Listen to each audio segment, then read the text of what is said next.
This is ZNS Total Sports, brought to you by Fourth Terrace Diagnostic Center.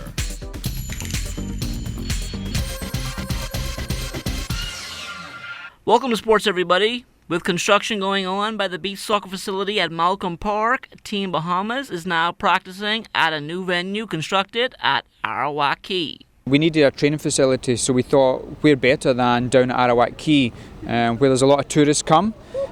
So we can now get tourists and try and bring life and more life to this area. This sand came from the old facility, and we got a lot of new truck sand coming in. So it's kind of half and half here. So this facility is going to be World Cup standard, is World Cup size for them to train in. So this is where CONCACAF qualifiers will be training, and also the World Cup. As for how training has been going for Team Bahamas ahead of next year's Beach Soccer World Cup, we have one of the best coaches in the world training our team from Brazil. He's a 5-time world champion in beach soccer for Brazil. So we're doing pretty well. We're on a tight schedule. We're training 6 days a week, once in the morning and once in the afternoon. This weekend we have Turks and Caicos coming in to train with us, and we just have Switzerland arriving tonight. So this whole weekend will be a good, strong training session between the Bahamas, Turks and Caicos and Switzerland, who are ranked number 4 in the world. The Bahamas now plays host to 4 professional golf events, so the interest in the game has started to elevate, and a new initiative is underway to help get more Bahamian youngsters involved.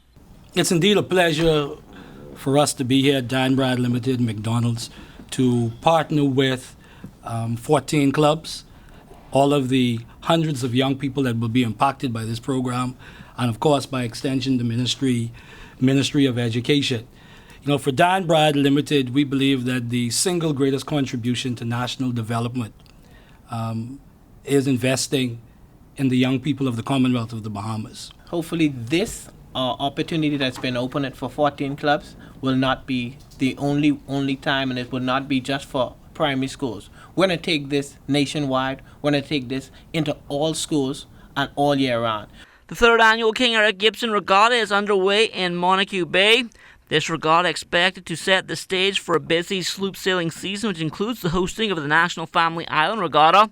Over the years, some have called for the National Family Island Regatta to be relocated to the capital, but the minister responsible for regattas, the Honourable V. Alfred, doesn't see that happening anytime soon.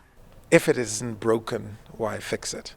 Every island deserves that regatta lift, and if you take it out of Exuma, there would be some outcry about that, because vendors, business people, sponsors, they look forward to the Georgetown event as much as I do. I think the best of the best is going to happen every year, and I see that New Providence is definitely the venue for that regatta.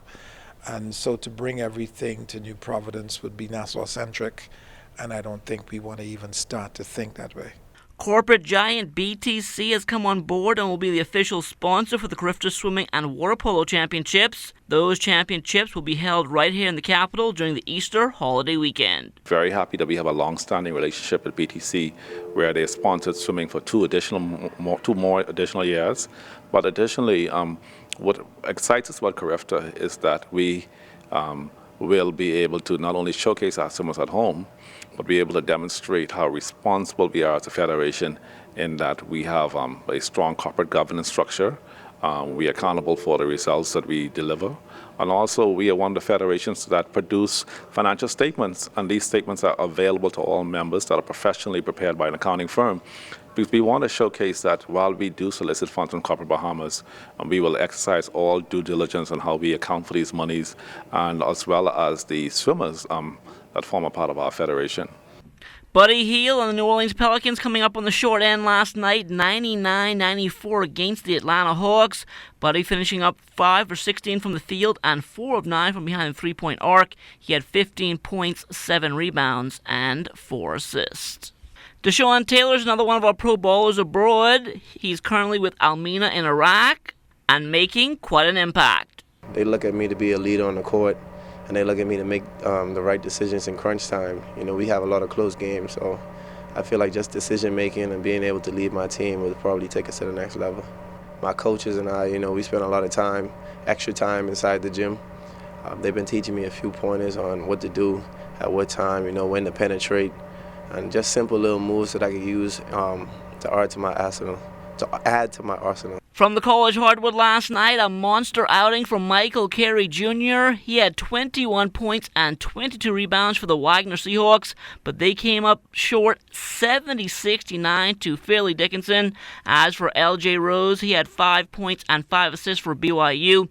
They fell to St. Mary's 81-68. Marathon Bahamas 2017 will take place next weekend, and the student-run Marathon Bahamas segment is back. This initiative is very near and dear to my heart because we so often in our country we hear of the plight of young Bahamians. And when I see the participants in Students Run Marathon Bahamas, I'm so thrilled to be a part of the Sunshine Insurance Race Weekend and know that we are making in some small, tangible way a difference in the lives of young Bahamian men and women. We did have some challenges this year with the hurricane and with the schools. 1 or 2 schools dropped out at the last minute. We are making a last-ditch effort to make our numbers better than they were last year. And that will do it for sports. Stay tuned, check on weather, still to come.